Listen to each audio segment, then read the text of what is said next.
नमस्कार। क्या कोई फिल्म सिर्फ मनोरंजन से कहीं ज्यादा हो सकती है? आज हम एक ऐसे ही विश्लेषण को समझने जा रहे हैं जिसमें एक फिल्म को सिर्फ कहानी नहीं बल्कि राजनीतिक सोच को बदलने का एक बहुत बड़ा जरिया माना जा रहा है।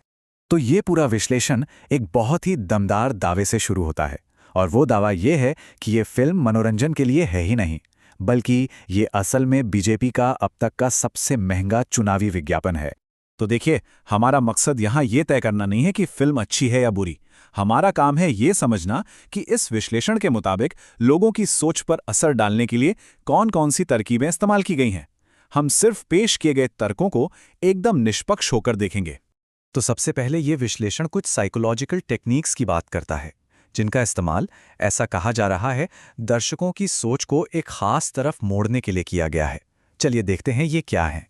इस विश्लेषण के मुताबिक फिल्म का डिस्क्लेमर, जिसमें लिखा होता है कि ये असली घटनाओं से प्रेरित है, वो असल में एक कानूनी चीट कोड की तरह काम करता है। मतलब ये सच और कहानी के बीच की लाइन को इतना धुंधला कर देता है कि देखने वाले के लिए समझना मुश्किल हो जाता है कि इसमें सच क्या है और फिक्शन क्या। अच्छा, एक और बड़ी दिलचस्प टेक्निक बताई गई है, इमोशनल प्राइमिंग। विश्लेषण इसे ऐसे समझाता है, मान लीजिए कि आपको पहले एक बहुत तीखी मिर्च खिला दी जाए, ताकि उसके बाद जब आपको कुछ मीठा दिया जाए तो उसकी चाहत और बढ़ जाए। कहने का मतलब यह है कि फिल्म पहले आपके इमोशंस को, आपकी भावनाओं को भड़काती है और फिर उसी माहौल पर अपनी कहानी बुनती है। अब ये देखिए, एक और बहुत क्लेवर टेक्निक। जब फिल्म का विलन ही हीरो की तारीफ करने लगे तो सोचिए दर्शकों पर उसका कितना गहरा असर होता है। ये तारीफ को और ज्यादा भरोसेमंद बनाने का एक मनोवैज्ञानिक तरीका है। मतलब अगर दुश्मन भी मान रहा है तो बात में दम तो होगा ही। तो चलिए अब इन साइकोलॉजिकल टेक्निक से आगे बढ़ते हैं और फिल्म में किए गए कुछ दावों को तथ्यों की कसौटी पर परखते हैं। यह विश्लेषण फिल्म की बातों की तुलना पब्लिक में मौजूद डेटा और रिकॉर्ड से करता है।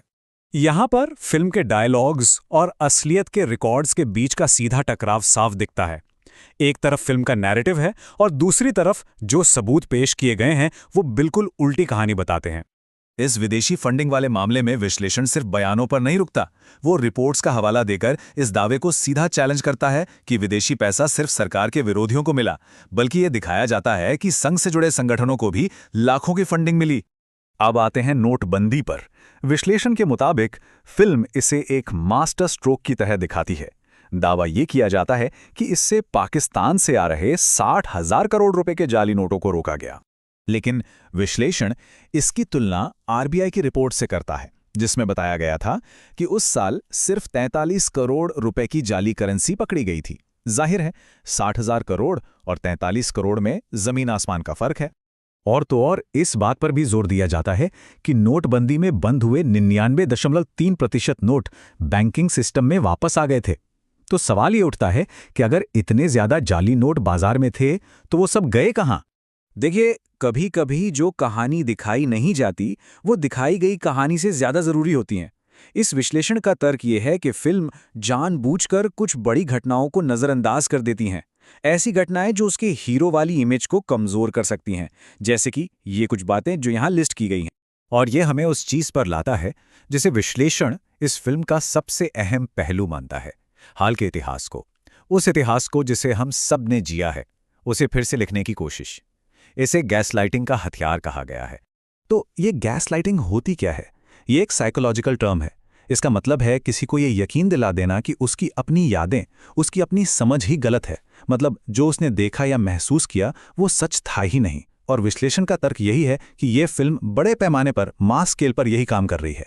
तो यहाँ सबसे ज़रूरी बात यह है कि फिल्म उन घटनाओं को टारगेट कर रही है जिन्हें लाखों करोड़ों लोगों ने खुद देखा और महसूस किया है, जैसे एटीएम की वो लंबी कतारें, नोटबंदी के दौरान हुई मौतें या टीवी पर लाइव देखी गई हिरासत में हत्या।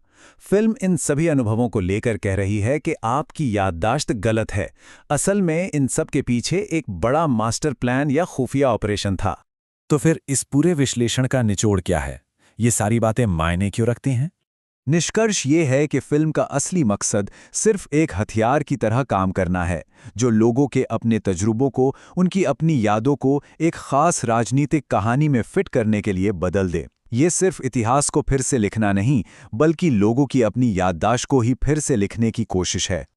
और आखिर में ये हमें एक बहुत बड़े सवाल के साथ छोड़ जाता है जब एंटरटेनमेंट और आइडियोलॉजी यानी मनोरंजन और विचारधारा इस तरह से घुल मिल जाएं, तो एक आम दर्शक इन दोनों को अलग-अलग कैसे पहचाने?